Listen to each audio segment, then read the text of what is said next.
Hello and welcome to the Game Theory Podcast. I'm your host, Sam Vecenie. We're powered by CLNS Radio. Please remember to rate, review, and subscribe to the Game Theory Podcast on iTunes. It really helps us move up in the rankings during this NBA playoffs and NBA draft season. Today on the show, I ended up having a guest cancel on me, so I had to reach out to my good buddy Cole Zwicker from over at the Step Back at the last minute, and he came through for me. Man, I am so appreciative of you. How's it going, man?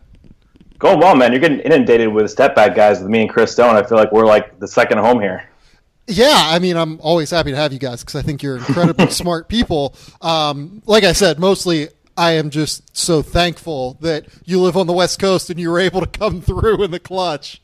Definitely has its perks living on the West Coast, but always happy to be here, man. Yeah, it's been a crazy weekend for me. So my girlfriend ends up going on a trip to Australia, right? She's from Melbourne, as I've said many times on the podcast before, and she gets up in the air on her flight, and 2 hours into the flight, I guess that like the engine stops working, like one of the four engines stopped working. So they have to turn the flight back around, and like I was planning on doing a bunch of work on Saturday and like getting all of this stuff done, and then I end up having to take Laura back to the airport and doing all of this stuff. So I have not necessarily been as in tune to the basketball world since Saturday, really morning, maybe even like Friday night-ish. But I did watch Cavs-Celtics tonight. That was a bizarre game, I would say, in a lot of ways. So let's just start at the end, I guess, with Brad Stevens drawing up these two awesome plays to get buckets. But they were good plays, but I was much more struck by Cleveland's defensive breakdowns than I was by the awesomeness of the plays, I guess. Like, they really worked, and they got open shots, and that's awesome. But the Cavs defense still occasionally has these games and has these lapses where it's extremely problematic. And really, it was just the second half today that was incredibly problematic for them as a whole. Yeah, I mean, they still have those blips. You're not going to get like 48 minutes of solid defense from that, I don't think, against good offenses. It's going to break down at some point. When you get guys like J.R. Smith who have to make on-the-spot decisions in the moment, you're not going to come up aces every single time. So I do give some credit to Stevens because in most situations that's like a 1-5 or like just a clear-out ISO for Mark Smart. So at least he ran some kind of secondary action. You see way too many teams that don't do that. I mean, obviously they didn't have the talent level to really just run Smart in an ISO. I mean, in this game, I guess he turned into Steph Curry, so you can do that. But in most cases, they're going to need some kind of secondary action because they're a much more cohesive unit that relies on everybody contributing, especially when Isaiah Thomas is out, which I guess you want to talk about as a theme of this game, Isaiah Thomas and his impact. So, yeah, I do want to talk about this because this was kind of a talking point online from people watching this game. Like, could the Celtics be better without Isaiah Thomas in the playoffs? And to me, that's kind of a crazy discussion point considering they played like a good half of basketball. And we've seen them all year. Like the first half, everyone was talking about like how this ball movement looked better and stuff and how they just looked like a more complete basketball team with Isaiah Thomas on both ends of the floor. And, I was talking to Matt Moore from CBS, my old colleague and really the guy who got me the job and got me working in basketball full time. So I love Matt and he is just the best in my opinion. But he was, just kind of talking about how it was undeniable that they had better flow on both ends of the floor without Isaiah Thomas in the game. And I certainly would agree with that. I would agree with it as a whole in the second half, but, in the first half, they still were down 16 points and gave up 66 points to this Cavs team and didn't show any way to stop them still without Isaiah on the floor. So where do you kind of fall on this spectrum of, the Celtics are way better without Isaiah Thomas versus Isaiah is one of the 6 best players in the NBA, like some Celtics fans think? Definitely in the middle. Yes, that's where I am too. Yeah, so I think maybe against the Cavs you can make a stronger argument that Isaiah is a bigger liability just because defensively when you have someone like LeBron who's a mismatch nightmare, there's so many ways that he can involve Isaiah on defensive actions, and he becomes a huge liability there, right? But if you're saying he's overall a minus to the Celtics in every single situation, that's just not true. I mean, he was one of the best offensive players in the league this year. He was one of the only league guards that was a +5 on offense. I mean, he's taken off a lot off the table for sure defensively, but not a lot of teams can make him pay like LeBron can. So overall, I think they're definitely better with Isaiah. Maybe in this particular matchup, when their threes are going, like in the second half, when they're making open shots, they can compensate for some of that. But their offense this year, I mean, it plateaued without him. Like it was bad. It was brutal to watch because they just don't have any primary creators. Yeah. So go ahead. No, I was just going to say that I definitely fall in the middle. Yeah, I mean, if Marcus Smart is going to knock down 7 of 10 threes and become the first sub-30% three-point shooter in the regular season to knock down 7 threes in a playoff game, then things are fine and everything is great, right? But when that's not the case, I struggle to see how that is a sustainable business model for the Celtics going forward against this Cavs team. Like, the ability to create shots is incredibly valuable, and the ability to create plus expected value shots is almost impossible come playoff time, and Isaiah Thomas can do it. Marcus Smart, on the other hand, all 10 of those three-point shots, and I know that he was rolling tonight, like, none of those shots are plus EV shots to me. He's not going to shoot that well consistently, of course. He's been a subpar shooter, and he's actually a hell of a player if he makes shots. Like, he brings a ton of defensive value as far as switching goes, and he can make secondarily well enough. If he's making shots, I mean, that's a really, really good player. It's just that's been the key to his career. He hasn't made shots at a good level. So if he's doing that, then, yeah, the Celtics can compensate for stretches without Isaiah, but that's much more the exception than the norm. Yeah, no, I agree with you, and I think that we can probably talk about Marcus Smart. Like, he was by far the best player on the floor in this game, in my opinion. And this, he has these occasional playoff games. Like, it seems like maybe once per series that the Celtics play, he has these games where he really goes off like this. And it kind of gets me excited about what his future could bring because he was a really interesting player this year. They played him on the ball a decent amount with Isaiah. Isaiah was still their point guard realistically, but like they played him on ball more.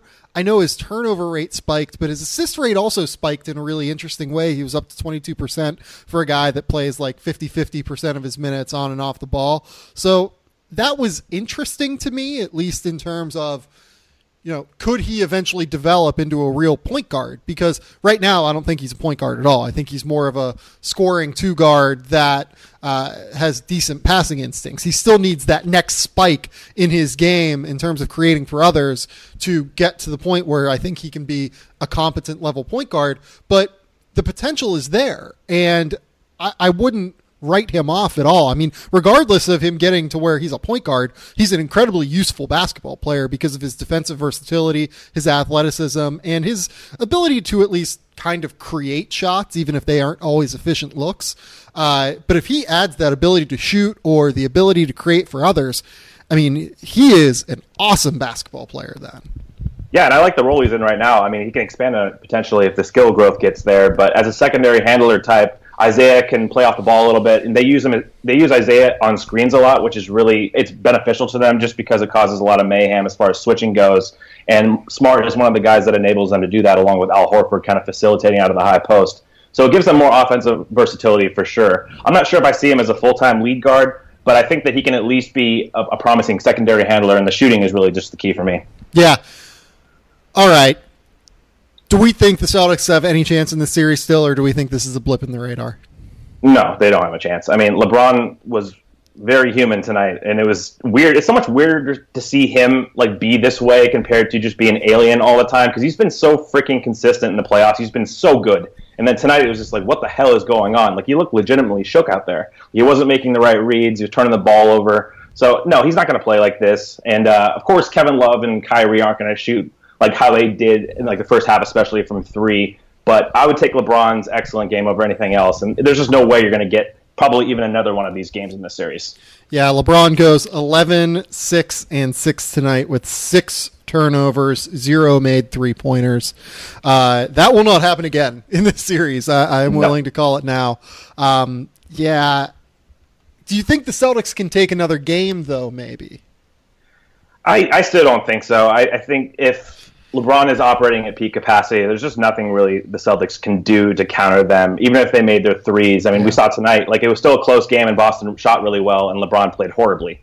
Like, that's probably not going to happen again. If it does, they have a shot at stealing another one. It's just good to get one. I mean, they showed a lot of mental toughness in the second half, sticking with that team. I mean, because Cleveland's a downhill team, man. When they get a lead on you, that's when they open it up and they start shooting the threes, and then it becomes like ridiculous to catch up. And like Boston fought and they won. So I mean, that's already they've already done a good job in this series, in my opinion. Yeah, I mean, it took an incredibly poor LeBron James performance, coupled with a lightning bolt Marcus Smart performance where he plays 41 minutes and drops 27 points, 7 assists, 5 rebounds with 7 of 10 from 3-point range. I feel pretty confident neither of those two things are going to happen again, even though I really like Marcus going forward, and LeBron is still LeBron. So I just can't. I can't see anything like this happening again.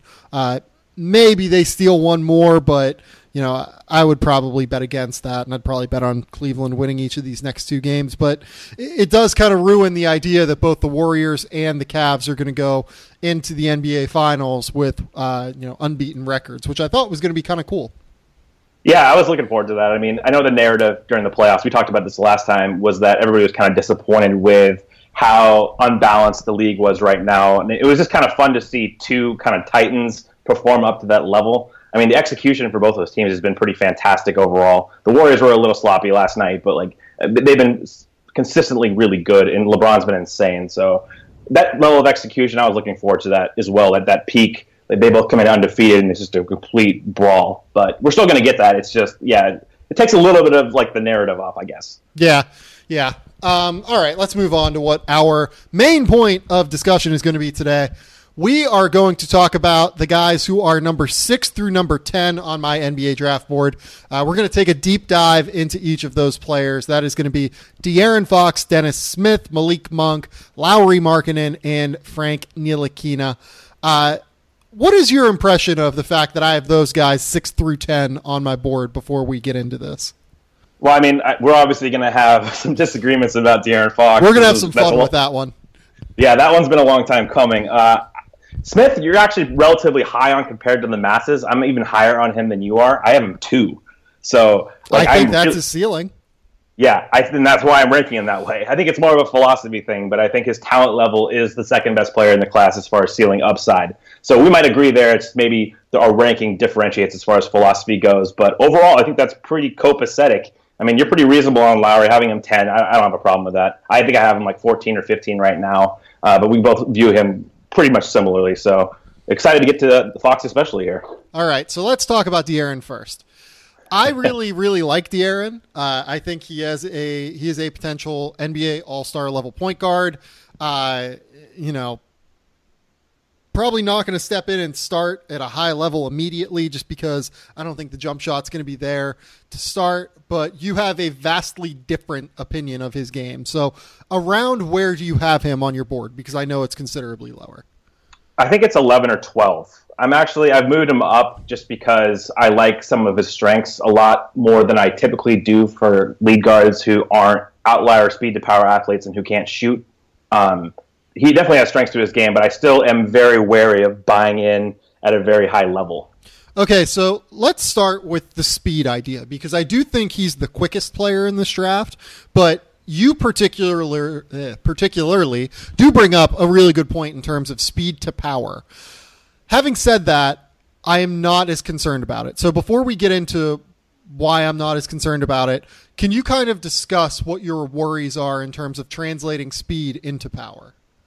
Yeah, I mean, it starts with his strength level. That's something that I think is really underplayed in this entire draft process. I mean, these players all do a disservice by these comparisons. He gets John Wall. John Wall was 196 coming out of the combine. De'Aaron Fox is 169, and they're just built completely differently. I mean, Wall's lower body, much more stout. De'Aaron has pretty skinny legs. He's just really frail. So to compare him to somebody like that who can really get up in traffic, elevate, finish through contact, like Dennis Smith, like that's a guy who's really built in sturdy fashion. He can do those things. De'Aaron is ultra quick, like you said. He might be one of the quickest draft prospects I've ever seen. Like his first step, his lateral quickness as far as with the ball, like it's very, very unmatched. It's just in traffic, he even struggles finishing over Luke Cornett of Vanderbilt. Like, that's the kind of thing we're talking about here. Whenever he goes through contact, he can get dislodged. He has poor balance with his lower body.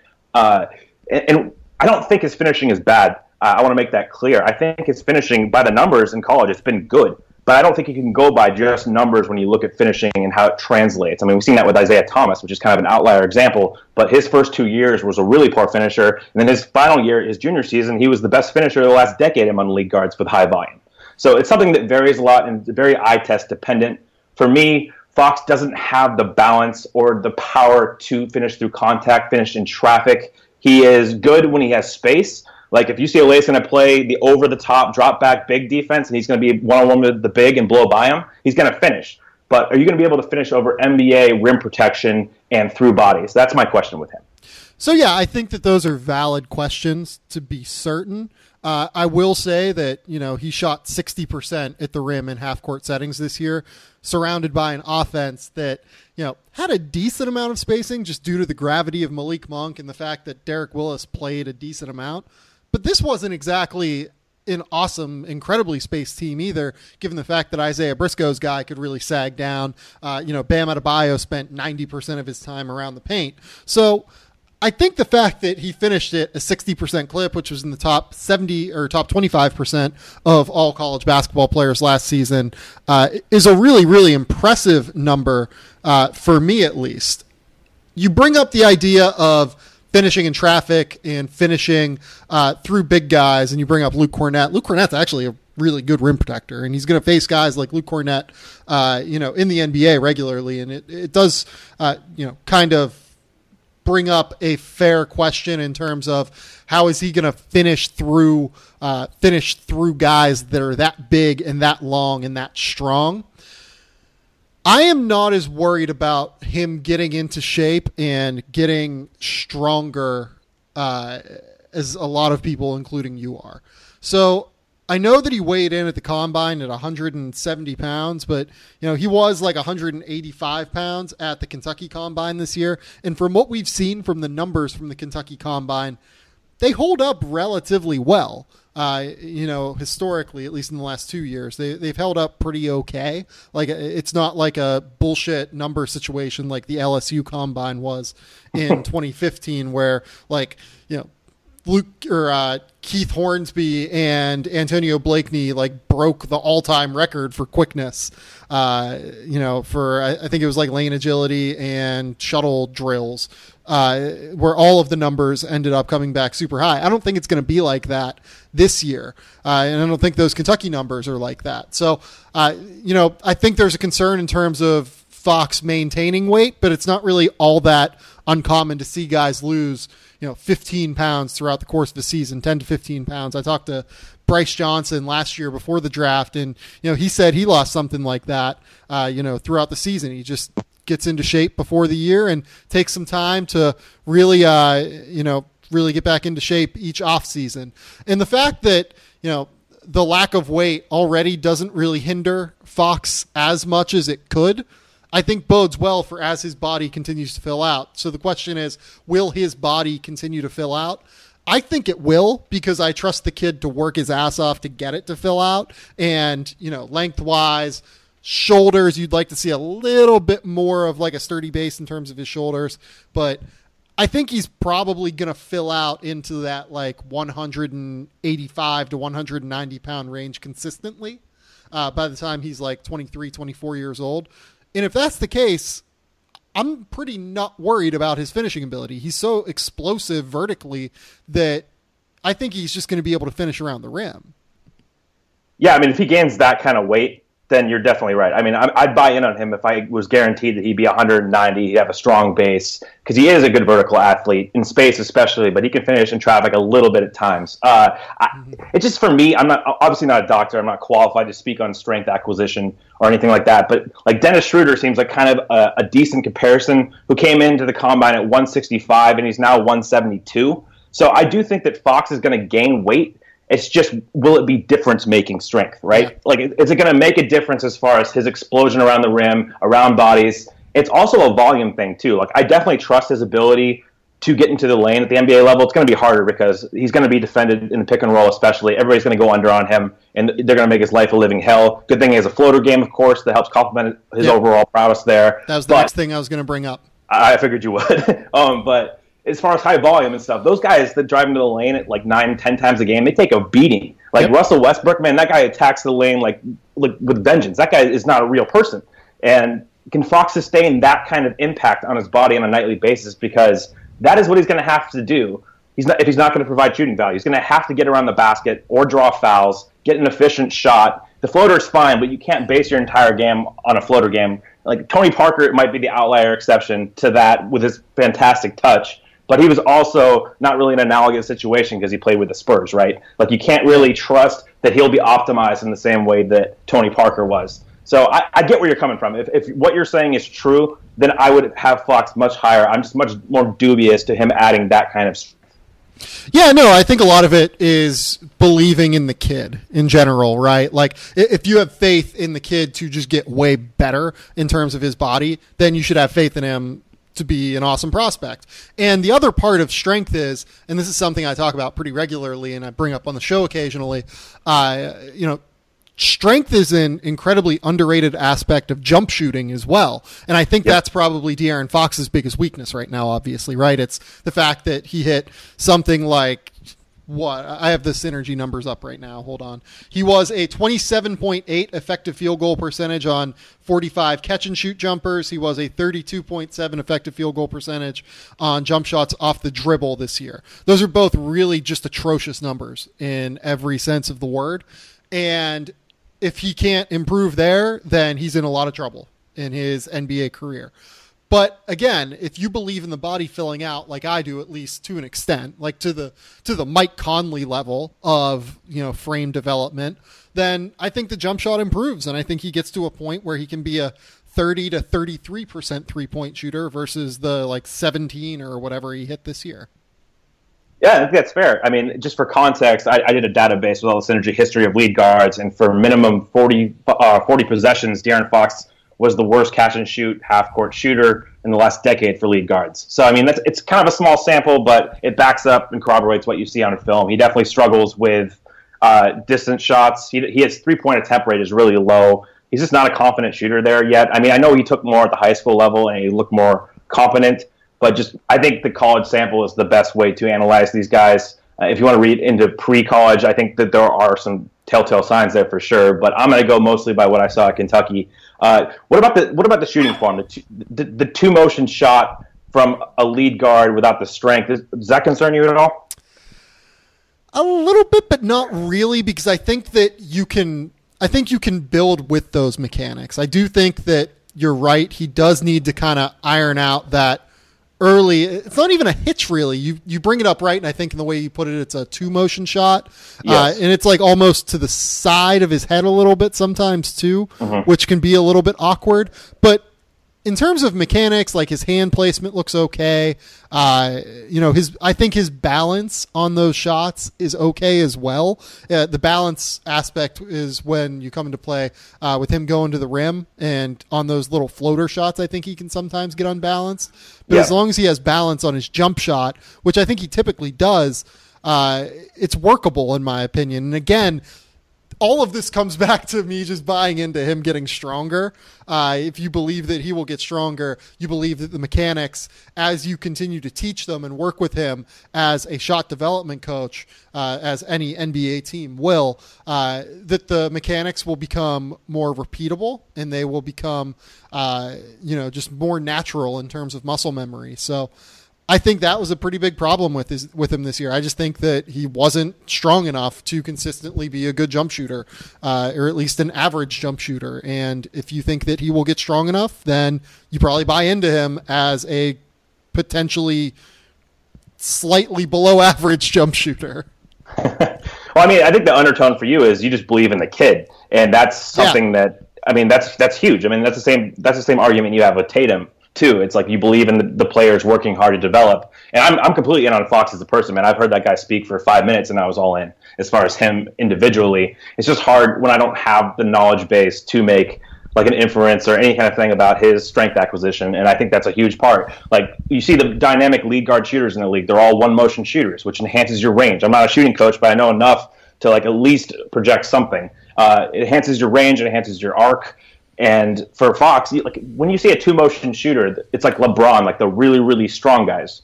Like, at least in my experience, like Kobe Bryant was a two motion shooter.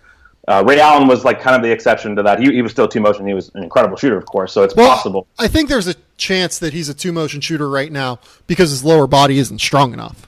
That's totally fair. But like then you're projecting maybe he tinkers with his shot, and like what does that really leave you with? I mean that's a lot of like, I don't know, questionable air. No, I agree, and that's why I have him 6 versus like some people who have him, up at like 3 or 4, right? Like I'm with that. Yeah, like I have him at 6 because I think there's a pretty significant question in terms of is he going to become the slightly below average jump shooter that I think he can be, and is he going to be able to get to the point where he, if he even gets to like 177 pounds or whatever, like half of what I think he can get on, then he's not nearly as effective as I'm thinking he can be probably.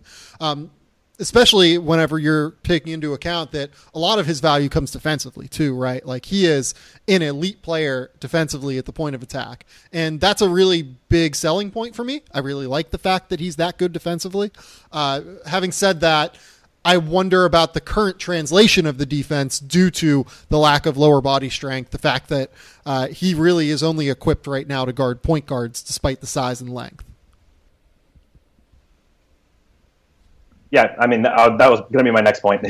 I really like his quickness is unreal. His consistency as far as effort, like if you compare him to other point guards in this class, outside of maybe Ntilikina, who really tries, his effort level is really, really high, right?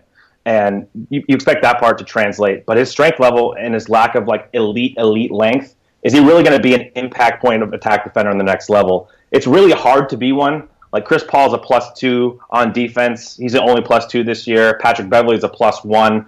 Do you expect De'Aaron Fox, with his lack of strength, to be that kind of guy? My problem with him is if you watch him defend pick and roll, like when he's out of the play, he's out of the play. Like if he doesn't get around the screen, he can't recover and like alter guys with his body. Like he can't get into guys at all, and he doesn't have that outlier length to really contest from behind like you see even like Markelle Fultz do. So I don't know if his defense necessarily translates to elite level. I don't think he's going to be a liability as far as point of attack, but you have to look at versatility as well. Is he going to switch and like anchor it all against wings in the post? I think even Dennis Smith projects to do that better. He's much stronger, much better base as far as holding position. So I think there are definitely questions about De'Aaron Fox's defensive impact at the next level. Yeah, I mean, the name that keeps coming up for me is Mike Conley in a lot of ways, because Conley, is a similarly effort-based defender with elite-level quickness, right? But yep. Conley even still has his limitations defensively. Like, I don't think anyone would call Mike Conley a bad defender. In fact, I think he's definitely an above-average defender at point guard. But just the fact that he's limited in terms of what he can do, presents some issues and questions for the way that you attack other teams defensively. Definitely. And Conley, to all of that, has become a great offensive player because he was one of the 9 lead guards this year that shot over 40% from 3. So we see one guy that didn't shoot well in college translate that shot, and it seems projectable, and it might just be an outlier. And yeah, Conley brings value because he is a two-way player. He doesn't take anything off the table defensively, and that definitely has value. But yeah. It's going to be, for Fox, is he going to be impactful enough on the other side of the floor to negate just being merely above average defensively? Yeah, I mean, a lot of it ultimately comes back to the jump shot, right? Like, it's the jump shot and it's the body. Those are the two questions because, Fox is elite in terms of pick and roll instincts. He is just so quick that he's able to get into the lane whenever he wants. He has great scoring instincts. I think he's an above average passer, probably not an elite level passer. If I was, comparing his and Markelle Fultz's vision, I might take Fultz's vision, to be honest, over Fox's. Would you agree with that? I would definitely agree with that. Yeah, and I feel like that's something that's kind of been underrated throughout the process, right? Like, everyone's just kind of talking about Fultz as the scorer, but honestly, he is also incredibly, creative in terms of his passing ability. And I don't really see a ton of that with Fox, although I think it is difficult in a lot of ways for lead guards in Kentucky's system to like rack up assists. You know what I mean? Like Tyler Ulis did it last year, but Ulis had a little bit different of a spaced floor on offense as well. So I like the passing. Obviously elite in terms of quickness, a very good defender, able to score, great floater instincts. I think he's going to be good at the rim. The two questions are going to be body and jump shot, and they kind of go hand in hand with each other. And I have a little bit more faith, I guess, because like Cole said, I have faith in the kid more than, and I account for that a bit more than Cole does. But I think it's a fair question both ways. And, I mean, he definitely has an elite handle as far as point guard handle. I like how low he gets with the ball. He's incredibly quick. He can operate his handle at high speeds. Mm-hmm. And so when you compare him to, like, Alonzo Ball, like, it's not even close as far as dribbling capacity for a lead guard at the next level. So that's something I really like about him. Just the thing that keeps pulling me back, and this has nothing to do with how I assess him, it's just the narrative of this guy killed Lonzo twice. And he did. He beat Lonzo pretty handily. But a lot of that was UCLA's pick and roll coverage, especially in the tournament, chasing over the top, dropping the big back. That's not how Fox is going to see pick and roll coverage at the next level. So I don't know how useful that information is. And if that's the reasoning for people having him even going to the Sixers at 3 now because of that single event, that's just a very flawed reasoning. But that's obviously not your take. Right. No, it's definitely not my take there. I mean, I will say that I think the Lonzo-De'Aaron matchup is useful from a mentality standpoint. Like, De'Aaron and Lonzo both knew what that matchup was, right? Like, they both knew that they were being billed as, 1A and 1B. We need to see how these two guys match up in the point guard battle. And De'Aaron genuinely, took his heart out in that game. Like, statistically, in terms of the way he was able to get into the lane whenever he wanted against that porous defense. I mean, hey, look, it's not Lonzo's fault all the time that De'Aaron got into the lane, but you didn't see Lonzo, taking it upon himself to really just try and get back at De'Aaron after he would get into the teeth of the defense. UCLA was playing zone half the time. Like, it wasn't Lonzo's fault necessarily, but he also didn't exactly show a ton of, do you want to say gumption is maybe a weird word to say for it? Like, in the way that he responded to the adversity of his opponent and his opposing positional player just kind of dominating that game. Yeah, and that might be mental. That might be just physical limitations. I think that Lonzo has a lot of on-ball limitations that negate his ability to impact games like, say, a De'Aaron Fox can with the ball. So I definitely agree. Like, De'Aaron got up for that. He was fantastic, and I'm not going to take anything away from him. Right. I just think that if you view it solely in that context of he had a huge tournament game against Lonzo, and that's why you have him top 3 or top 4, you're infiltrating all this John Wall comp. I just think the narrative has gotten too strong to that side that the reasonable thought is more in the middle. Well, yeah, I mean, basing your opinions on an NBA player off of one tournament game is how you end up having Mo Wagner in the first round. Very fair.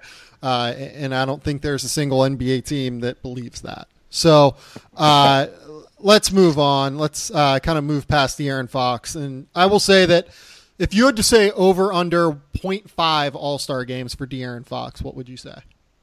I have to go under, but I don't like doing it because I like the kid, but I'm going to go under. Mm-hmm. I will say, I will say over just because, again, I like the kid and I like the pure talent, but let's not act like this is a sure thing. I mean, guys like Drew Holiday and Kyle Lowry and Mike Conley and even Schroeder to a smaller extent have improved their jump shots whenever they got to the NBA, but we've seen so many other guys that have not gotten there. Ultimately, it's all a belief in how the kid is going to work to get there, and ultimately, I will say that I believe in him to get to the point where he becomes, for at least, maybe 2 or 3 seasons, a top 8 point guard in the NBA. That's fair. I mean, it kind of takes the wind out of the sails when Mike Conley hasn't made an All-Star game, and that's kind of in my opinion, his ceiling outcome. But, I mean, a lot of that's just the point guard crop in the league right now is at the top is pretty absurd. So, I mean, it's all about context. Yeah, Mike Conley has been a top 8 point guard in the NBA, in my opinion, since, 2012 or so? Yeah, something in that range. awesome player, top 40 player in the NBA. Maybe that's the better way to put it. Like, I think De'Aaron Fox will be a top 40 player in the NBA for a few seasons, at least. Fair enough. Let's move on. Let's talk about Dennis Smith, who Cole has super high. I'm going to let Cole explain the strengths of Dennis Smith's game because they're high, man. I will say that I think that among the lead guards, Dennis Smith has the second highest ceiling behind Markelle Fultz. I agree. That's why I have him number 2. Yeah. When we talk about the modern NBA game and being a 3-level scorer, Dennis Smith's the only other guy in this class outside of Fultz who has that capability. His jump shooting off the dribble this year was inefficient, but I think you have to look more so at the volume and his ability to create his own offense. You can see that against Miami. First of all, he made every shot in the book against Miami. Fade away. Either way, he can shoot off the dribble. He shoots really, like, what's underrated about him is he shot a lot of NBA threes off the bounce this year. I think he was like 16, I want to say 16 of 48 or something, pulling up above the arc from NBA 3. So that was like, I was kind of like surprised by that. You saw it against Duke a little bit. He had a couple of those, and you're like, okay, he's got the range. But with him, it all comes down to do you buy the shot or not for the most part. Like, if he can't shoot, he becomes significantly less appealing. But I am buying the jump shot. I like the one motion. He gets good kind of transfer of energy. He can shoot with good depth. So basically, if you take that like scheme-changing 3 and you work your way in, this is a guy who can shoot either direction, off the dribble in the mid-range. Because, as much as we hate to talk about the mid-range, like, it's still an important component of the NBA game. Like, you have to shoot that shot sometimes, and especially for lead guards. And Dennis Smith can do that going either direction. He can make difficult shots. At the rim, he's explosive. He doesn't have that outlier length. So you don't really see that explosiveness as much because he doesn't have like that 6'9", 6'10" Fultz wingspan where he can just dunk everything. He's a little bit shorter. So you don't see the impact there quite as much as far as, I think, it's translatable ability. But he's freaking built. Like, that guy finishes through traffic. He finished through Justin Patton. He finished through Jonathan Isaac. Like, they were nothing. He ran right through them. So there's a lot of things he can do at all 3 levels, and I think his passing is actually a little underrated. He's not like a high-level decision maker, but his vision is pretty good. Like, he makes some high-level passes on drive-in kicks. It just basically comes down to the fact that he gets knocked so much for his team's ending result, their standing. And it seems kind of ridiculous to apply a standard to Fultz and not dock him for that, and then dock Smith for that, because, it's a similar situation, right? Like, maybe Yurtseven's the one guy coming into the season that Smith had to fall back on as like a high-level prospect, even though he was egregiously bad last year.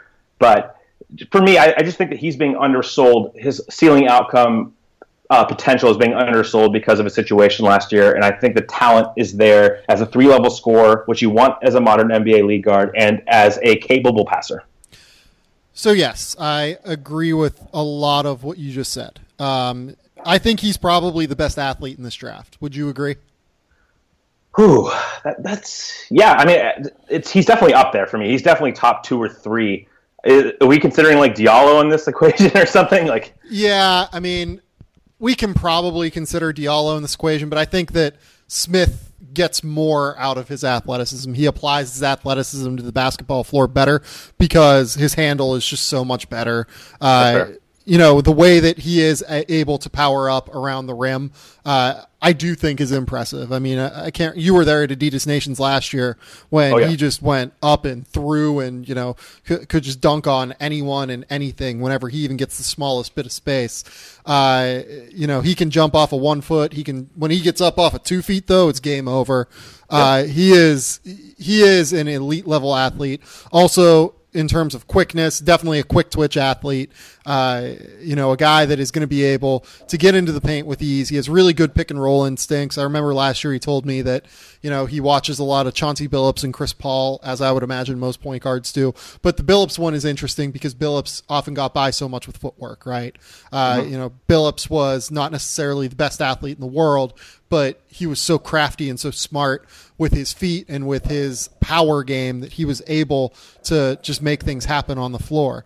So where are my concerns with Dennis Smith? All right. So first and foremost, I think that the injury concerns are going to be a little bit higher with Smith. His lower body is not necessarily all that built up yet. And obviously there's the knee injury that occurred at Adidas Nations in 2015, where he tore his ACL, and he got back off of that quickly, really rehabbed well and didn't seem to be worse for the wear athletically this year.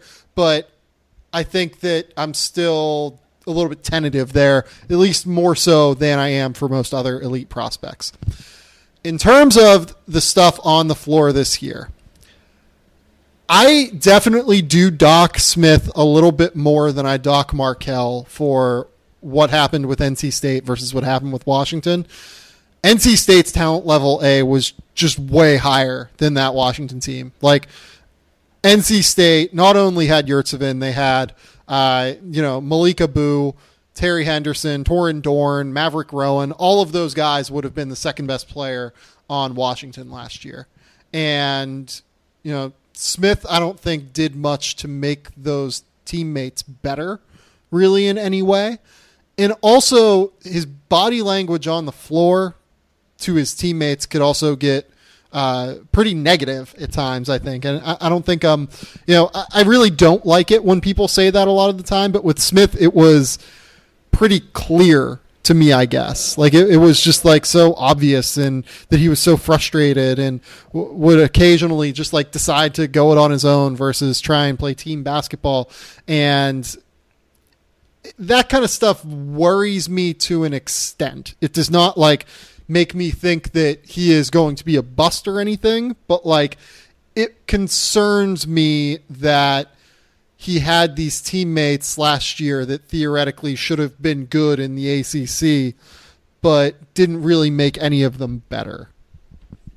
Yeah, and I found it troubling because it manifests itself on the court at times. I think it was the Clemson game. Is that when he checked himself out or something? Is that right? I want to get my facts right on that. I forget exactly. Like, I don't remember that off the top of my head. But like, he did stuff like that. Like, you'd see him.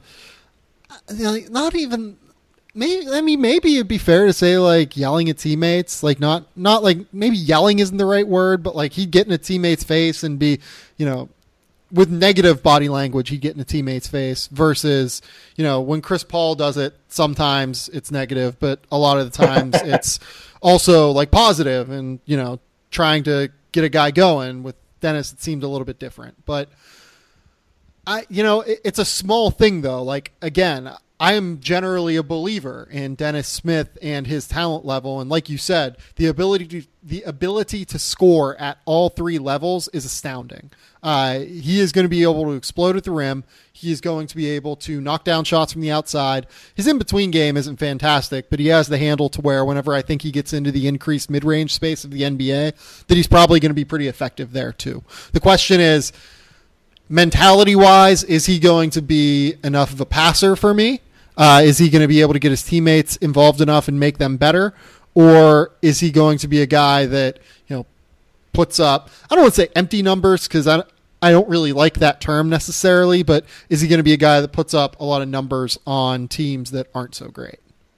Yeah, if we look at outlier athlete guards, I think they translate to the NBA game much better than most, and they improve in that increased spacing, like you noted. If you put Smith in a spread pick and roll system, I think he'll thrive. He's good enough making reads and pick and roll. I don't see him as overly selfish. I think at times last year he was. I don't think that's necessarily always his mentality. I think that was a lot of frustration with the team. Yeah, that's the thing. Like, a lot of it is so difficult to pinpoint with him because that team was just such a disaster. Like, how fair is it to say how much of the issues of the team were Dennis and how much of it was the team when the team was just a mess in terms of what seemed to be going on chemistry-wise. Like, it's tough for me to understand how much value to ascribe to that, I guess. Yeah, and he definitely deserves some self-inflicted blame. I mean, he didn't try on defense. Like, sometimes last year it was just egregiously poor effort, especially off the ball. I mean, even on the ball, he would duck under and pick and roll. He would just duck under screens pretty much against everyone, even against shooters. It was like, man, what are you doing? Like, try to fight over the top because he can. We've seen it. Like, he has the frame to absorb contact, getting around screens. Yeah. I think he can actually be a decent defender. Like, I don't think he can be a liability. He's strong enough to where, like, he can do that okay if he wants to. It's just the question is, do you believe in the intangibles? Do you believe in the person? Do you believe in the work ethic? Like, for me, I can't really have opinions on that stuff because it feels like really disingenuous because I don't know the kid. I don't have enough contacts to formulate those opinions. I'm just ranking him at a talent level and what I've seen. And I'm guessing I haven't seen like his utmost play because you can see it in flashes. I don't even think like his burst wasn't consistently great all year. Like he can, his first step at a like, triple threat is pretty good usually, but like sometimes he would just coast into the lane. Like if he applied himself consistently, he has all the physical talent to do that, and you see that in stretches for sure. But for me, it's also like with the injury concerns, like how much was he fully healthy last year? Like was he fully mentally there? I don't know if you can be fully mentally there that soon after that injury and stuff. And you could see kind of the reluctance a little bit. I noted Duke the other night; he was fantastic in that game. But if you actually break down the film, it was mostly attacking switches. It was attacking Jones. Like there's a couple times where you saw Frank Jackson in the open court and he didn't attack. And it was like, does he trust his body yet? So those are all questions for me that point to there is more upside here than what he's shown. I get the reservations about everything that you noted. I think they're well placed. It's just when we talk about ceiling outcome and philosophy at the top of the draft, I think that he's the number 2 pick.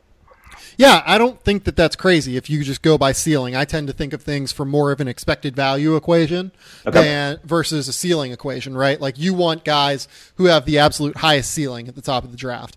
I tend to ascribe value to guys at number 2, number 3, number 4, who I know are going to be really, really good basketball players. Like that's why I have Jason Tatum as high as I do. Like I have faith that Jason Tatum's going to come into the NBA and score like 14 points a game next year. Just because he's going to be able to create space, he's going to get separation from defenders, and he's going to be able to, just get buckets, and that has value. If he scores 14 points a game, like even Jahlil Okafor after his 17-7 rookie season had a ton of value on the trade market, right? So, like, I just believe in the fact that you do have to account for downside as well, and I think Dennis's downside is a little bit lower than what a lot of other prospects are, not necessarily all of the other prospects, but a little bit lower than what a lot of the prospects are. So you have him ahead of Lonzo Ball. And I don't think that's a crazy opinion at all. And if you made me, I don't want to say if you made me guess by the end of the process, but like, I don't think it would be crazy if by the end of the process, I was there with you on this. I really do believe in Dennis's, upside talent. And I think that with Lonzo, you basically have to ascribe to the belief that, like, he is just this preternatural basketball savant that is going to figure out how to get things done. With Dennis, I think it's a little bit easier to suspend the, like, belief or suspend reality and just say, like, okay, this guy is just an incredible athlete, and it's easier to see how he fits into the NBA. Dennis Smith versus Lonzo Ball. You believe that Smith has a higher ceiling? Yes. What would make you say that? I mean, I just look at his on-ball prowess. Like, he was super efficient this year. Nobody's going to argue that. Outlier efficient for a freshman lead guard. But there was so much noise there. Like, finishing at the rim. He was an excellent cutter. He's one of the best cutters I've seen for a guard. And that's like that's a signifier of high intelligence. And nobody's going to question that with Lonzo. But as far as getting to the rim with the ball, we saw flashes against, like, Oregon, for example. He got guys to the rim twice, a couple nice dribble moves, but nothing outside of, like, basic crossovers for the most part. It's just, like, it's a different game. I mean, he's going to go to the Lakers. So, like, he's going to fit in that motion scheme well as far as, like, kind of a pass and cut system, and that's perfect for him because that's basically what he was at UCLA. He wasn't, like, a spread pick-and-roll, like, 1-5 creator. That's not what his game projects to be, unless you really believe in his handle improving to a significant extent. I just don't think he has the flexibility as an athlete. Like you see his hip flexibility as a finisher. He's really upright. We've talked about the mid-range game as far as teams are going to force him to his right because it's harder to shoot going that way. There's just a lot more there than meets the eye. He relied a lot on step backs to the left as far as creating threes, and that's like all of his ISO stuff came in that capacity. So with him, it's like the stats are just ridiculous, and that's why all the stats models you look at have Lonzo 1, is because his production is absurd. But you have to look at the context. Like, is he going to be a primary initiator at the next level? Can you say that with any kind of confidence?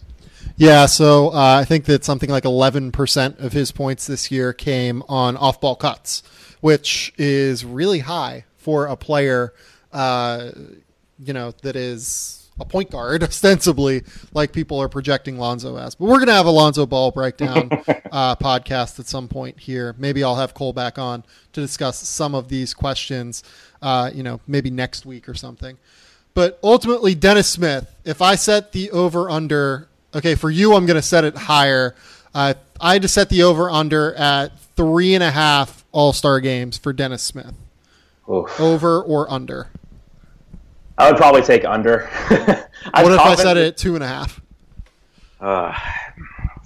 I would still probably go 2, to be honest. Like I'm confident in the upside, but I'm not willing to. Outside of Fultz in this draft, that's been my viewpoint for a while. I'm not sure if there is that kind of all-star level talent. I think there's a lot of valuable players that will contribute to winning basketball and actually be productive. But outside of Fultz, I'm very, very tentative on saying anybody will reach that level. So I would say I think he makes an all-star game because the league values scoring, and I think he's going to be able to score at 3 levels at the next level, especially if he goes to the right team. Like if he falls to Dallas, there's going to be a lot of owners in retrospect to go back to their GMs that drafted ahead of them, like, what the hell did you just do, man? Like, if you get him in the right system, I think he's really going to thrive. It's just, for me, is he going to be in that right system? Yeah. Would you say that he is a better or worse prospect than Brandon Ingram last year? Oh, gosh. It's so hard with Ingram, with the benefit of hindsight, just because his shooting didn't translate at all in his first year. I don't know, man. That's so tough. I would probably at the time, just not having the benefit of hindsight, I would have said probably Ingram, just because you could count on at least some defensive equity, and it looked in college like he could shoot the ball respectively well, and he had pretty good feel in pick and roll. So I would probably say Ingram at the time, but with the benefit of hindsight, I would say Smith.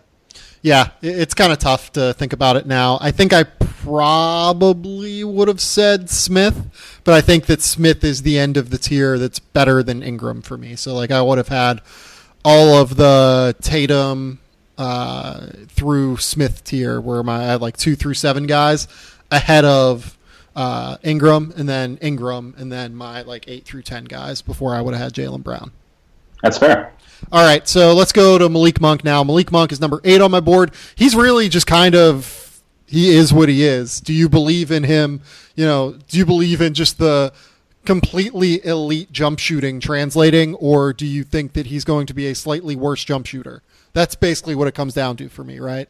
It really does. I mean, you have to, with his output, you're looking at elite shooting has to be there. He's going to be a gravitational force. I think defenses are going to have to respect him running off screens. And I actually think his off-ball game is really advanced. Like, you see him set up his man on, like, floppy sets. He rubs off big defenders as far as screeners go. Like, he's pretty advanced there. And his ability to shoot in basically every way, this is probably the only time I'm ever going to buy in on somebody like this. I have him, I think, 6 or 7, I want to say. It's because he can shoot in so many different ways. His versatility is insane. I think you noted his contested half-court spot-up three-point shooting the last podcast, and that dude can shoot over contests like I've never seen somebody that's like 6'3". Like, his high release, quick release. It doesn't matter if there's hands in his face. He can still drill shots. Gets he can great elevation, too. Yes, absolutely. He can shoot either direction off the dribble. His off-the-dribble shooting is elite. His finishing possessions as far as off screens for a freshman wing are up there, I think, with Jordan Adams as number 1 and Malik Monk as number 2 in the last decade. He's better than Klay Thompson as far as off-the-dribble shooting, off-screen shooting for a freshman. There's a lot of indicators there offensively that you think that, yeah, this guy can translate his first step. Like, this is what I like about him the most, is that if teams switch floppy sets, which basically every team does now with wings, like, he is the first step to beat switches. Like, if he gets a clumsy guy on him, he can blow past him, even if he doesn't have the most advanced handle, and he can just get to his pull-up game. So there's a lot there. He's okay in pick and roll. He can hit the dive man, really simple reads. He's not a point guard. He's a secondary handler who can make simple reads if you get him in space. The concerns for me are obviously defensively because there's no clean fit. Yeah, the defensive stuff is concerning to me. I don't think he's really much of a passer at all. And at 6'3", I really like guys that can pass a little bit. But we mentioned the idea of power athletes, just quick athletes that translate it into power in the De'Aaron Fox situation, or player breakdown above this one. Monk is basically everything that Fox isn't. He weighs 30 pounds more than De'Aaron does. He is just super strong. He can really rise up and throw down if he gets to the rim. My thing is that he doesn't get to the rim a lot, really at all. If you go back through the, sub 6'5" scoring guards that have entered the draft, he got to the rim less often than any of them this year. And maybe part of that is the fact that he was just incredibly confident in his jump shot and was confident in the ability to go, left to right or right to left with his step back jumper. But at the same time, it does concern me that very little of his half court offense came at the rim, because that's just such an easy, efficient source of offense if you can do it, especially with his leaping ability and ability to transition into like a power dunking game at the rim. Yep, he didn't get to the rim. Isolation offense wasn't great, but he showed enough, I think. I think your point was very spot on as far as his passing ability. I think it's very rudimentary, but he can at least hit the dive man. If it's like a clear out pick and roll, he can do enough there. So, yeah, I mean, for me, it comes down to, do you think he has any kind, I've heard this comp before, do you think he has any kind of Ray Allen equity as far as peak Ray Allen? Do you think there's anything there to that? I mean, it's there. I'm just not someone who compares people to the best shooter of all time, especially someone that was known as a streaky jump shooter in high school. He was not like this elite level jump shooter in high school. He was a guy that, sometimes would go 8 for 10 from 3, and then other times would go 2 for 10 from 3. So it's hard for me to compare him to Ray Allen for that reason alone. Also, Ray Allen, 2 inches on him in terms of height, I think 4 inches on him in terms of wingspan. And that really matters when you're talking about a guy trying to get his jump shot off consistently. Yeah, I'm with you. I don't really see it myself. I just heard that trickling about, and I don't see it there. But he doesn't really need to be an effective player. Defensively, he's going to have his shortcomings. I mean, I think he's going to be attacked in a playoff setting if he can't add at least some amount of strength to hold up in the post. And obviously, I mean, Philadelphia. You talked about this with Chris Stone on your podcast as far as like being in an awkward position in the draft. Like I think that's the best fit for him as an off-ball player next to Embiid and Simmons and being able to kind of complement their games. But, I mean, can he defend the point of attack? Do you have any faith in that? It's tough because he didn't get a chance to do it this year, really. I mean, Isaiah Briscoe and, De'Aaron Fox both got a chance to do it way more often than he did. So I don't know, I think is the best way to put it. Based on what we saw this year at Kentucky, I would probably err toward no. But I also can't say it for sure, Yeah. So I'm not defensively. I think he's absolutely going to have the shortcomings. He's not a, not really an instinctual defender, really, to me. Like he at least is good in that way of like how a lot of the time really good offensive players are coming off of screens just kind of innately understand how to defend opposing players coming off of screens in a way. Like JJ Redick is super good at, fighting through off-ball screens and getting through pin downs and stuff like that and little baseline screens. I saw a little bit of that from Malik this year at Kentucky, but at the same time, that has equity, but it's not like a super ton of equity. Like maybe at his peak, he is not a, liability defensively, but I think there is a chance that he will be a liability defensively. Yeah, and with him, it's all about how much you believe the shot. It has to be elite to extract probably top 5 value. If he goes number 3 to the Sixers, you really are banking completely on his ability to shoot the living hell out of the ball. Where would you have him on a Sixers board right now, by the way? Oh, that's hard. Let's see. I would probably have him in front of Josh Jackson, who I've kind of soured on a little bit. So maybe I want to say after Dennis Smith for sure. Isaac is tough. I think Isaac fits them okay, even though you want to extract that versatility with him at the 4 and 5, and that's probably not the best team to do that with. But I could see a range anywhere from 3 to 5. I think you could take him ahead of other teams for sure. Like if I'm the Lakers or something, I wouldn't value him as highly, of course. But the Sixers, right. I think you can make a case for maybe 3 or 4 spots higher than the norm. Yeah, no, I agree with you. I think he's just such a perfect fit for what they want to do on offense. They need a ton of floor spacing, and they really just need a guy who can score from the perimeter. Like, I don't think Ben Simmons is going to be an awesome perimeter scorer. If they get a guy who can be like a 20-point per game scorer from the perimeter, at least has that upside, I think a lot of pieces fall into place for them. Do you think that's where they go? Oh, man.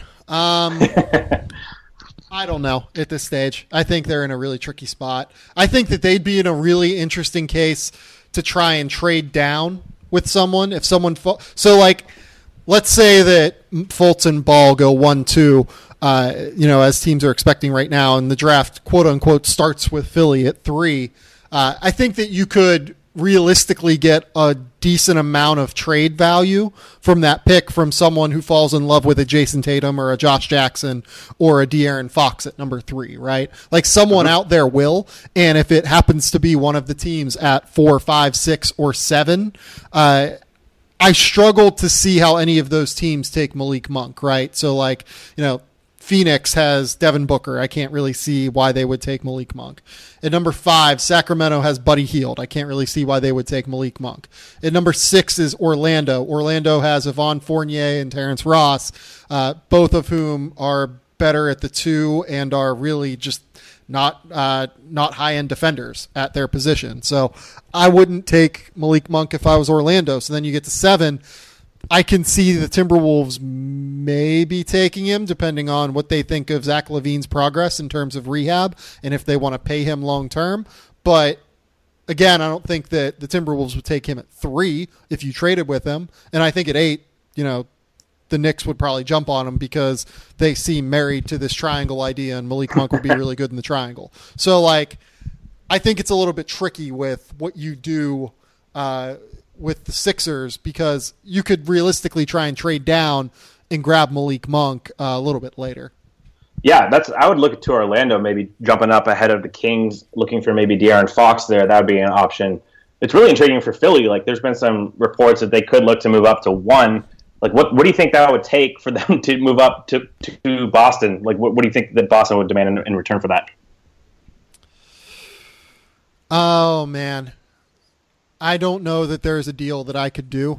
It would probably take like Saric and the Lakers pick next. No, probably Philly's pick next year, honestly. Wow.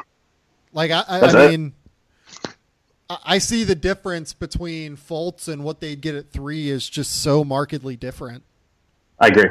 I just knew that because I think Simmons tweeted that out the other day. Like, what would it take to trade up? And he included the Lakers pick and Saric. So I'm not sure if Philly fans would want to part with that Lakers pick either. But I mean, that trio of Fultz, Simmons, and Embiid would just be unreal. Yeah, no, I think it would be worthwhile in terms of exploring if you're the Sixers, and I would probably be willing to do Saric and the Philly pick next year. I mean, here's the question. Would you trade both of their picks next year for number 1 this year and number 3 this year? Oh, that's a bit rich. I mean, I think the ceiling outcomes at the top of the draft next year might be a little higher. So probably not for me. Here's something that I've brought up on other podcasts. I think I brought it up with Chris Stone, and maybe it wasn't Chris. Maybe it was with... Oh, I know where it was. It was with Danny LaRue on the Real GM Radio podcast, so I should say it here. So if you look into the future, you look at the 2018 and 2019 draft classes, right?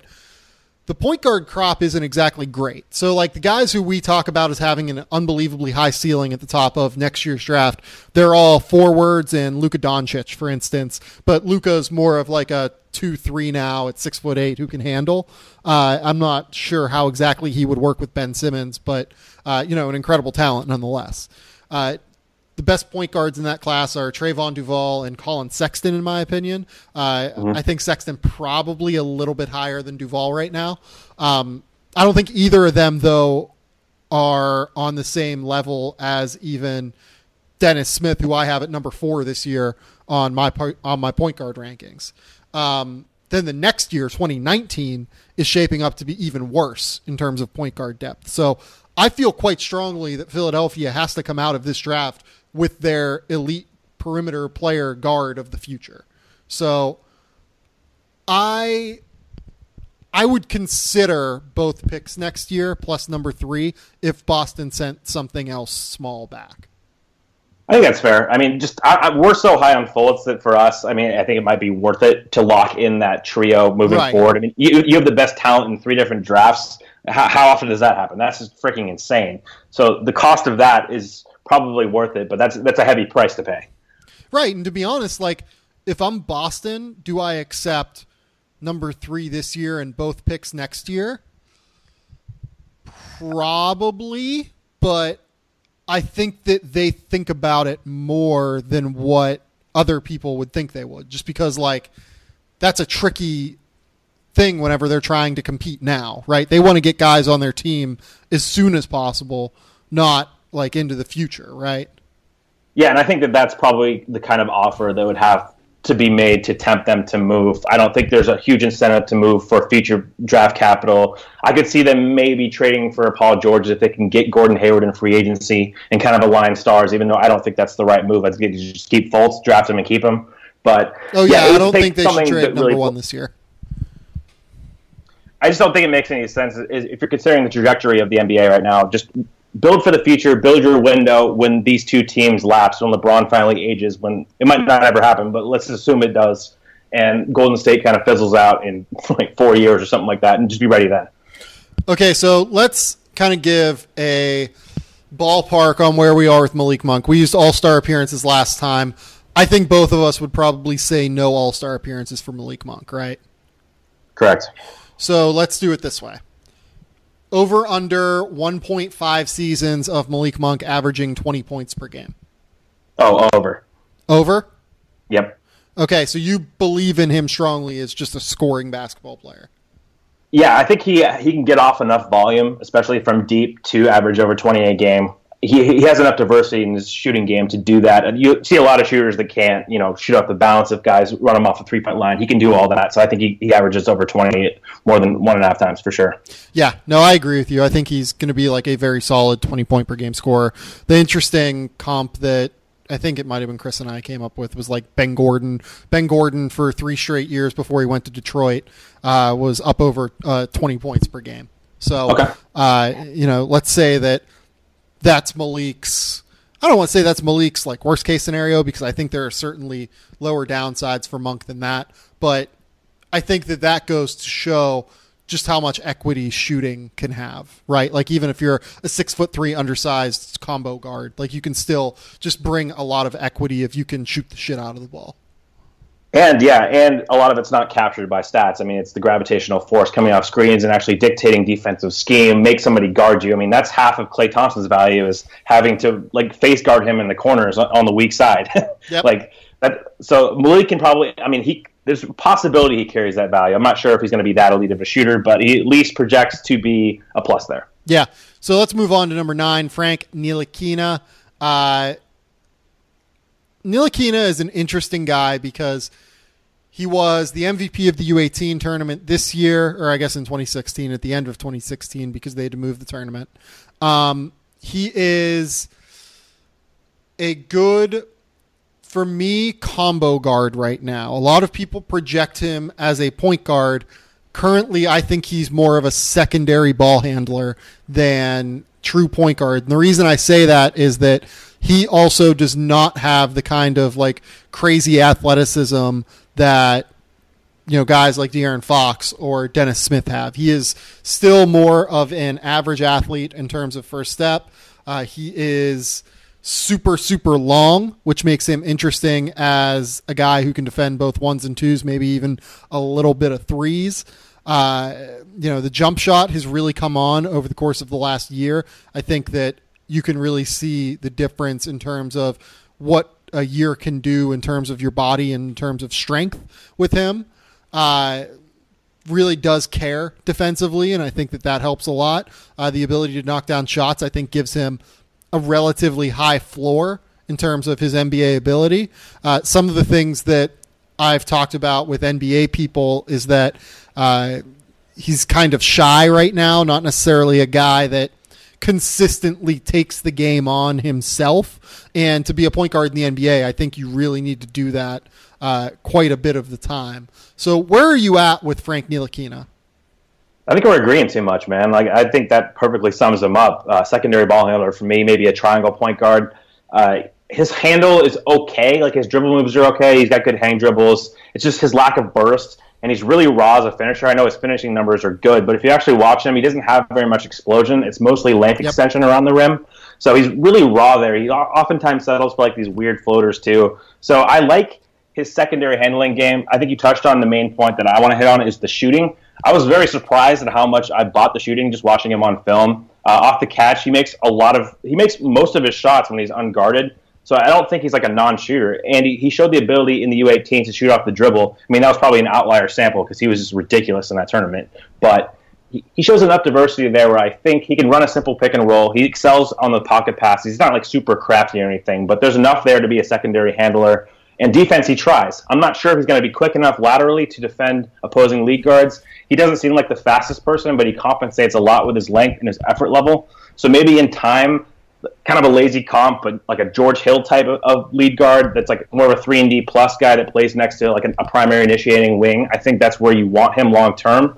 But he has to bring defensive value, like significant value. He has to be like a George Hill impact defender, and he has to be like a legitimately good shooter to have like really, really plus value. But for his age, I think that he's shown enough on tape. Like, he gets a lot of Dante Exum comps, and that's another thing that's kind of weird because Exum's a much better athlete in my opinion. And agree with that. Ntilikina is a better shooting prospect in my opinion. So they're different players, but I think he can have an impact. If he can shoot the ball and he can defend, I think he can defend twos. For sure. I mean, I feel pretty comfortable saying that he can chase guys off screens relatively well. Maybe not point of attack impactful-wise, but he can do enough to stay on an NBA floor athletically. So I think that has value. Yeah, I think that the length will bother guys enough at the point of attack, right? Like, he has something between like a 6'9" and like 6'11" wingspan, depending on who you talk to.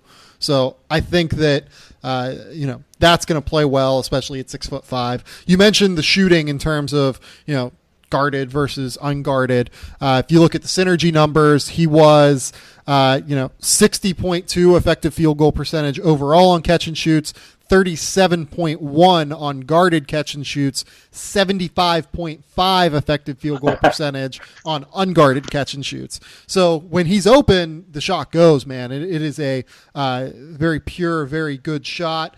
Around the basket, like you said, uses a lot of length right now versus using a lot of burst. And I think that ultimately where you are on Ntilikina probably depends on what you believe in his athleticism. Do you believe in him becoming an athlete in the same way that you believe in De'Aaron Fox becoming an athlete, right?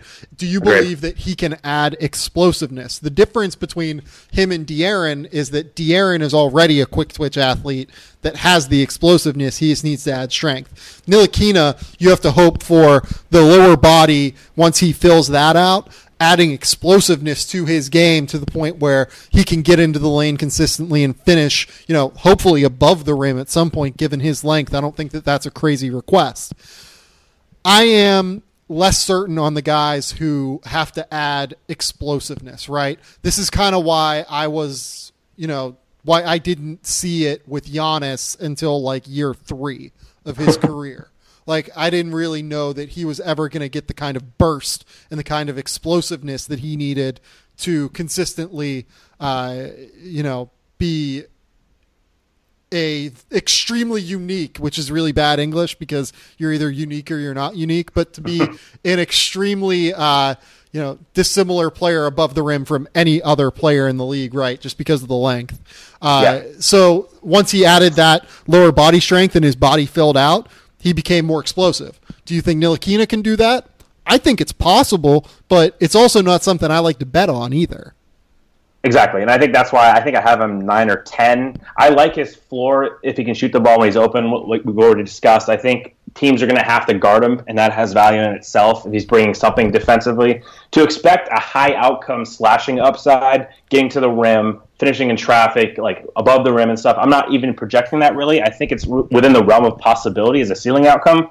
But if we're talking about a median outcome, I don't think that's necessarily his fate, which is why I like him more as a 2-guard and maybe a triangle point guard in that system where basically anybody can play that has a competent handle, and I think he does. So he fits in an NBA construct if he defends and he shoots the ball okay off the catch when he's open. there's a role for him, and there is some upside to buy into. You don't really have to believe in the ceiling outcome to have him in the top 10 in this class, in my opinion.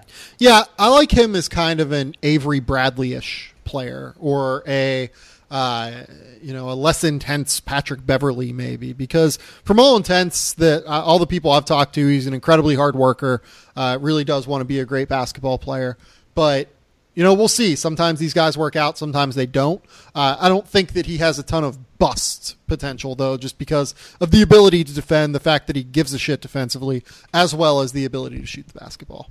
Man, his off-ball defense, that was kind of the most ridiculous thing that I saw. He's just a riverboat gambler, man. I don't know if that's team scheme or something, but that guy helps off the strong side corner consistently. He's always flying around. Like, he's all length and effort, but he's like, his discipline level is just not there yet. And that's expected for somebody that young, but a lot of people treat him like he's going to walk into an NBA game, be able to defend off ball and like realize all the different shit that goes on. And I just don't see that. But as far as long-term potential, he's a solid floor enough to be a top 10, 12 pick. And the upside is there enough to be a contributor to winning basketball. Yeah. So if you had to say, will he be a top 75 player in the NBA at some point in his career? I'm going to go yes. I think that he can get there, but I don't see his ceiling outcome like significantly higher than that, if that makes sense. Yeah, no, like I said, like I think Avery Bradley, Patrick Beverley, like that type of, secondary ball handler maybe fits really well next to a James Harden, Russell Westbrook type. That perfect. Will dominate the ball, and we'll just kind of allow him to shoot open shots and attack closeouts and get after guys defensively, and maybe allow the other guy to rest a little bit on that end. So I think we're kind of in lockstep on Ntilikina. Number 10, Lauri Markkanen. We're gonna have some fun with this one, I think, because this was a question that I've asked quite a few people because it was something that was brought up to me from an NBA executive. Will Lauri Markkanen step in and be the best shooting center in the NBA from day one? Oh, I think there's a possibility that's true. I mean, that's not the area of this game that I have questions with, of course. I mean, he's an elite shooter. He's an established shooter right now. I wanted to start positive. I wanted to start with the good side, Cole. Okay, because we're going to get to the bad side. But no, as a shooter, man, like it's hard to see that kind of diversity from a 7-footer. Like he can shoot off the dribble confidently. It's pretty fluid there. Like he can do a lot off screens, off of motion in general, off the dribble, obviously off the catch. I think he has NBA range. I haven't seen him shoot a lot of range threes, but I'm assuming he can do that because he's so effortless. And usually guys that have that kind of stroke can get good range and good arc on it. Yeah. But yeah, I mean, there's a very good chance that he could be, and that's his greatest strength. It's just if you start breaking him down to like, is he the next Kevin Love or something like that? That's when we run into problems. Yeah, I mean, the rest of the game is an issue, and we can talk about that in a second. But in terms of the jump shot, he is unbelievable in just the amount of utility he has in it, right? Like he's a guy who can come off of screens and knock down shots off the catch, like with effortless ease and with quickness. Like it doesn't take him a lot of load time. He just gets up and goes. Yep. He can knock down shots off of, and when it comes to screens, I mean, I'm talking pin downs, I'm talking flare screens, I'm talking just any sort of thing that you want. He can, I guess he can handle the ball for like 2 dribbles and a pick and roll as a ball handler and knock down a 3, but you're not necessarily going to have him do that. Spot up shot is obviously going to translate immediately. And one thing that I will mention about his game, at youth levels for Finland, at U18 competitions and stuff like that, he showed a pretty solid post game that he just didn't get a chance to show at Arizona this year because their floor spacing was kind of a disaster. I wonder if that could translate reasonably well to the NBA with the increased mid-range space. I think that as an offensive scorer, there is, he has as high a ceiling as a 7-footer, as anyone who's come to the NBA outside of like Karl Anthony Towns, really. Yeah, I mean, as a shooter, I completely agree, and I agree with the mid-range. I think he can just elevate over smaller players, like on switches and pick and roll. If you get a guard switching on him, I think you can get enough post position just to turn and shoot over the top, and he's going to make like a lot of those shots. And you see some diversity in his game. He finished 19 possessions as a pick and roll ball handler this year, and you don't see that from centers. Like the only guy that's been like equivalent to that is Frank Kaminsky his senior year, and that's like the biggest parallel for me. Even though that Markkanen has much better fluidity shooting off the dribble than Kaminsky did. Better athlete too. Better athlete, probably not as good of a passer. I don't know if his feel is to the same level. We saw him attack closeouts a little bit, use his left hand, but he's not that fast. Like, he gets Olenek comparisons too, because of course you have to go white on white here. But like, Olenek to me is a little bit faster to the hoop. Like, he can take dribbles and he gets places A to B. I'm not sure. Frank was a killer at attacking closeouts that year at Wisconsin. Like, he was like guard level at attacking closeouts at Wisconsin. Yeah, and I don't see that from Lauri. I think he's much more of just a shooter who's going to take 1 or 2 dribbles, like you said, and maybe just pull up. And that's probably going to be an efficient shot just because of how outlier good he is. But it's all about perspective. Like, if you're comparing him, nobody here is doing this, but if you're comparing him to Dirk Nowitzki and stuff, he's not going to be that kind of self-creating force where he takes like fadeaway dribbles. He doesn't have that kind of fluidity. He's not as good of an athlete as Pete Dirk. And that's like the only kind of player, other than maybe Kevin Love, who I want to invest like heavy capital in. I see Lauri as like a really awesome third big if you can afford him as like a situational weapon. I think it can be super valuable.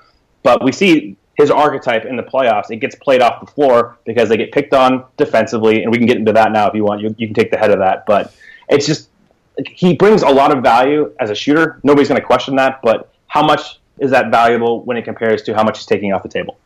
Okay, so yeah, let's talk about the defense. His defense, I think, is extraordinarily difficult to kind of quantify in a lot of ways. So a lot of people have discussed the just minuscule steal and block rates.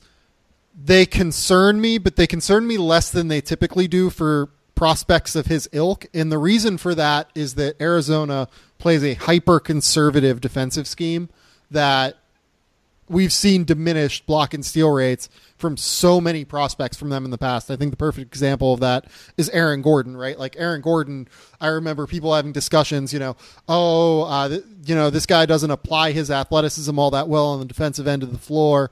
That's kind of bullshit. He really does. He's a very switchable defender. It's just that he doesn't, they played so conservatively that he didn't rack up a ton of blocks and steals, just with the way that their system worked.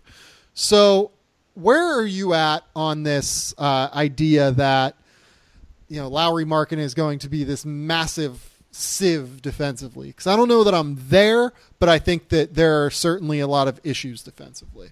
Yeah, I'm always more of an eye test guy when it comes to defense. Like, I don't trust really any metric. I mean, block rate, obviously, and steal rate, of course, translates to an extent, but always I want to corroborate with my eyes. Well, they're like considered athletic indicators in the way Correct. that you, apply your athleticism on the defensive side of the floor.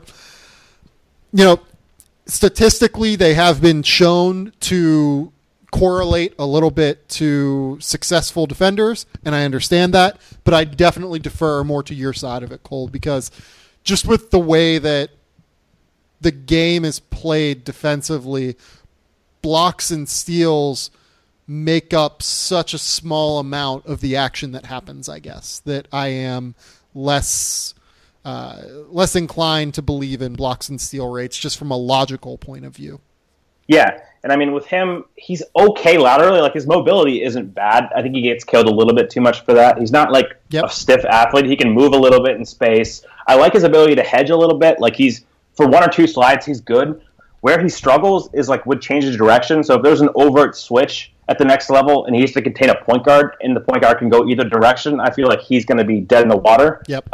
When he's retreating backwards, this is something that I really noticed with him. He can't contest moving backwards, and that's a huge part of the NBA game because bigs are oftentimes they're either backpedaling or they're sliding backwards trying to contain, and he's dead in the water there too. Guys just elevate right through him or right over him. So when you talk about projecting his game to the NBA level, what's he really going to bring defensively outside of like hard hedging ability? He's not going to be able to switch onto lead guards. He probably won't be able to switch onto most wings. He's not a weak side rim protector, like a dynamic one as far as instinct-wise, as far as I picked up on. So at what level is he going to be like an okay perimeter defender? I don't think so. He's going to be a rim protector? I don't think so either. So if you take the two-level aspect, what aspect do you think he could excel in? I don't think he's going to excel in either of those aspects. I think that his tools say that he is going to be a better perimeter defender than rim protector just because he doesn't have the lateral athleticism to be, or he doesn't have, the vertical athleticism to be an awesome rim protector, especially whenever you consider the fact that he's not going to be all that long. I will say that I like the strength. He's actually a little bit stronger than he gets credit for. He is, if you see him in person, he's huge. Like, he has really worked on his body and become an extremely, ready player in terms of taking on the physicality of the NBA. So the next question, though, is if you think that he's going to be a good perimeter defender in any way. And I agree with you in terms of changing direction and, everything like that. Once he gets thrown onto an island against these other more athletic guards and all of the wings in the NBA who can really handle the ball, like even a Nick Batum, I think would cause him all sorts of issues. Yeah. He fits better as a guy who stays in the lane and stays back more often. Like, he's kind of in that no man's land zone that Miles Turner often finds himself in, but Turner can obviously block a lot of shots and affect shots at the rim due to his, just insane length and instincts as a weak side rim protector. And I think that ultimately Markkanen's going to be an incredibly roster dependent player. You need to find a guy who can be an awesome weak side rim protector to play next to him. Like, if you can find that, I think you can live more with the defensive liabilities that he's going to bring to the table. If you can't, but those guys are incredibly hard to find in today's NBA with the way it's downsizing at the 4. So 2 questions for you. First of all, do you think he's a 4 or a 5? He's a 5. I think he's a 5 all the way. Okay. And does it concern you at all that he's already, I agree with your point. I think you made this on one of the Knicks podcasts, that he was already pretty filled out. Does that concern you that he's probably not going to be able to add any explosion because he's already pretty developed? Like, how much stronger, how much more physical is he going to get because he's already advanced, I'd say, for his age development-wise? So he's not really going to add any explosion, is he? I don't think he's going to add a ton of explosiveness, but his game is always just going to be so skill-based that the lack of explosion, given his current skill level already, makes me less concerned about it, I guess, maybe. Having said that, though, again, like, the total lack of rim protection as a 5 is going to be problematic, again, to where you really do need like Oklahoma City era Serge Ibaka next to him almost. And that player is impossible to find.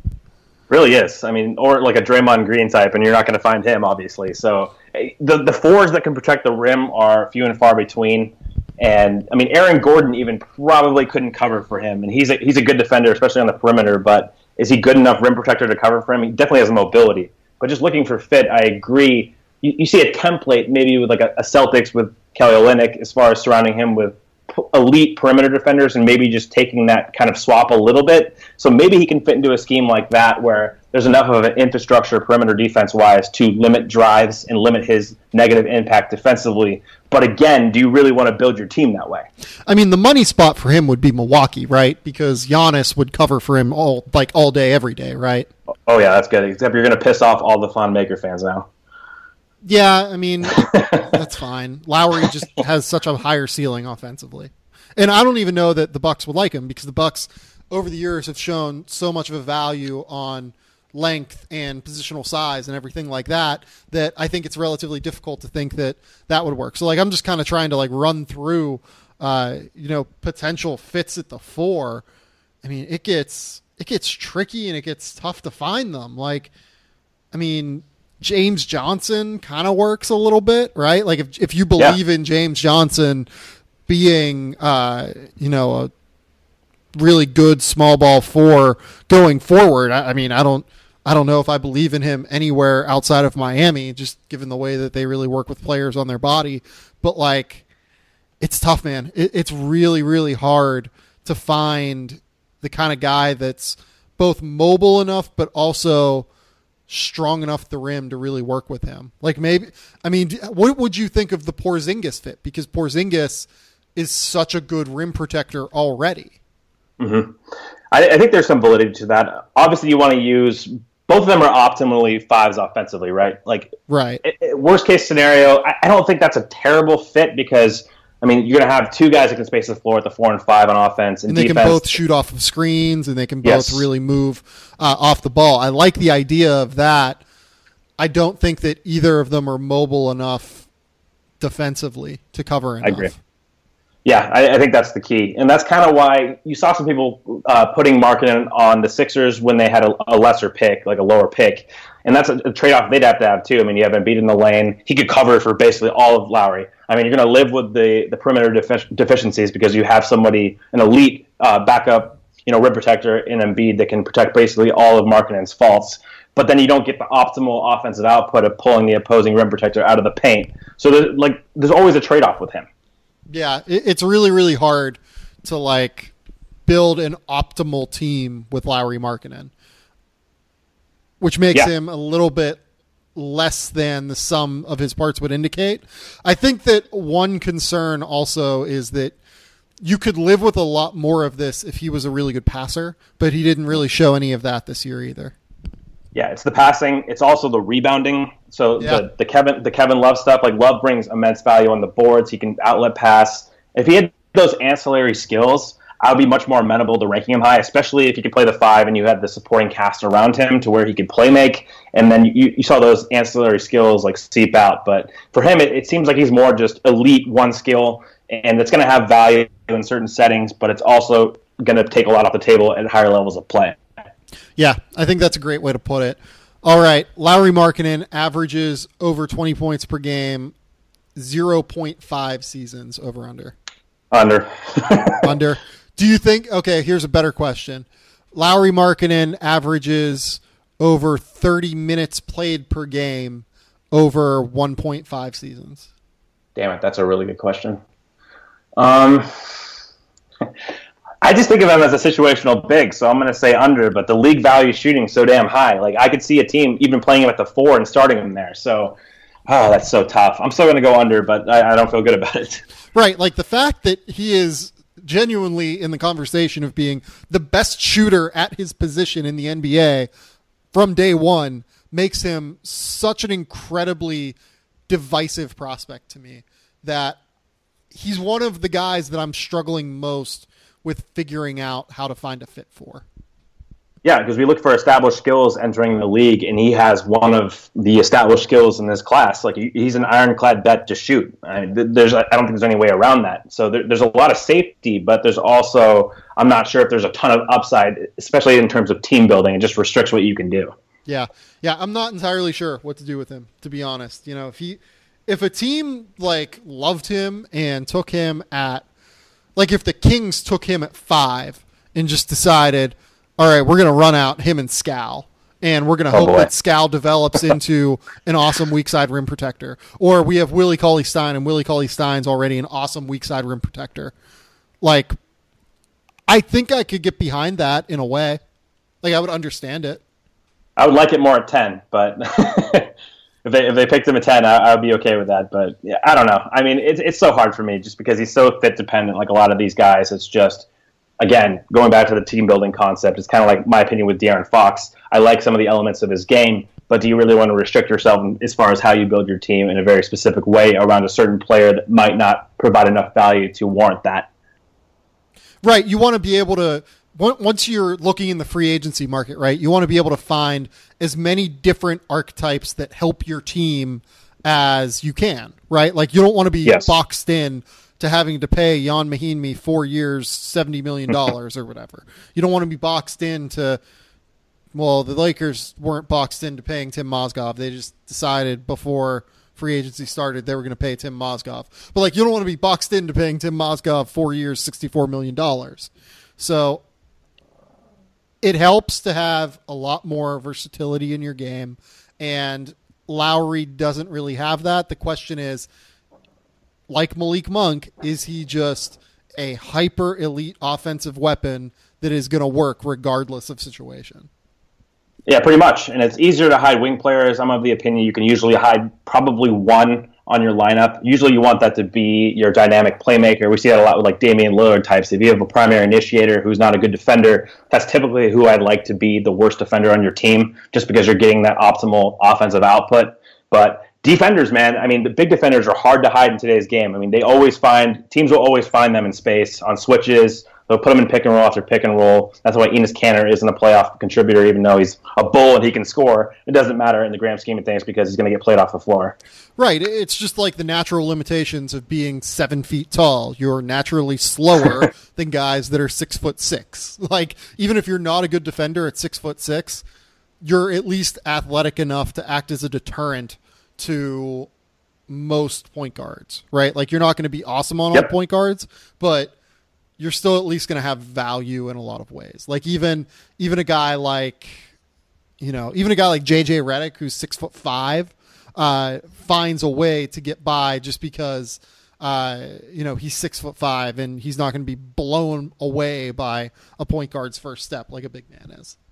Exactly. I mean, JJ's a technician. You can get to the point where you can at least hold up well enough on the perimeter to stay in front of guys well enough and to switch and hold your ground. But big men, it's a different game. I mean, no 7-footer is supposed to be able to slide in space like a guard. It just rarely happens. So as the league continues to downsize, especially in the playoffs, and if that's the sphere that you view the league in as far as optimal outcomes, highest levels of play, NBA finals, conference finals, what kind of player archetypes drive winning in those scenarios, that's where a guy like Lauri Markkanen, it's a bit more dicey. But then again, not every team drafts that way. They draft for immediate output. They draft just to get a contributor. And I think Lauri Markkanen is going to be a contributor. It's just how much do you value that in the grand scheme of winning?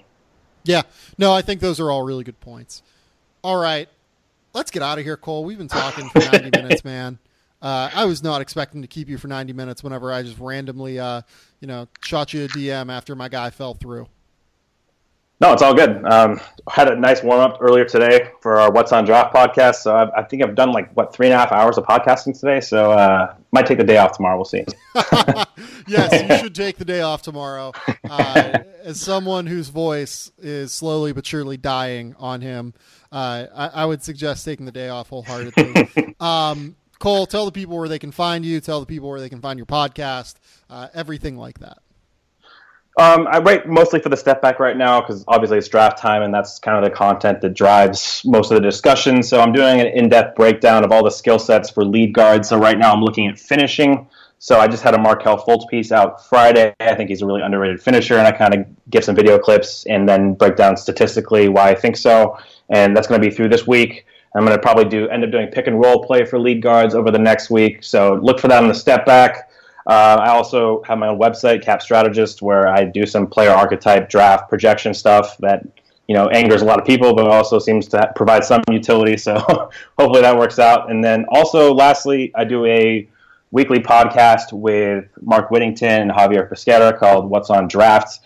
Today we talked about draft narratives in regards to Dennis Smith, Jason Tatum, and kind of how we thought that those didn't really fit the actual reality, as we get all these people catching up to the draft that are mostly NBA guys and are just throwing out stereotypes. So we combated that. So we'll amp those up. The parachuters, man. It's great. I mean, it's Jason Tatum's only nice to score. That's all he is. It's let's settle down. Let's settle down. But yeah, so I'll probably get to that podcast once or twice a week, talking about team fit, etc., over the next month or so. But yeah, definitely look for that.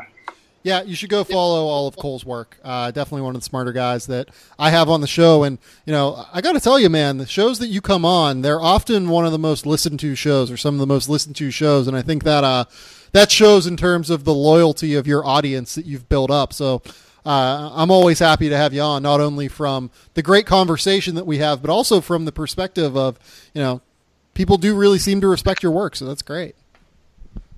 I have no idea what the sample is, but I'll roll with it. And this year is different, man. I mean, we're agreeing on pretty much everything except for De'Aaron, so this is completely different to last year. So I think I'm just going more optimistic like you. I think that's the problem. Yeah, no, I mean, I do, I wonder often, well, wait, here's going to be a good test of it. How high are you on Jawan Evans? I think he's going to be an awesome backup point guard. I have him 15, 16, so I love him. Yeah. But. Yeah, you have him exactly where I do. So, damn it. I thought that was going to be one where, we'd be... I'm telling you, man. A little bit off. This is weird. Yeah, it is. It's completely different from last year, man. I can't get used to it. All right, man. Cole, thanks a lot. I'll have you on at some point soon. Maybe we'll do the top 1 through 5. either next week or sometime in the future here. This has been the Game Theory Podcast. You can subscribe on iTunes, SoundCloud, Google Play, Android, anywhere that you can get podcast app. I think that we even have a CLNS radio app where you can listen to the show. Again, please remember to rate, review, and subscribe on iTunes. It really helps us move up in the ratings. I believe that, throughout at least the middle course of last week, we were in the top 100 sports podcasts. So I really appreciate that. I appreciate the fact that you guys have really begun to support the show as it's NBA draft season and it is heating up. We'll be back on Wednesday with another great podcast, and hopefully I can get the guests that I was planning to get for today's show. So until next time, we will talk soon. Bye.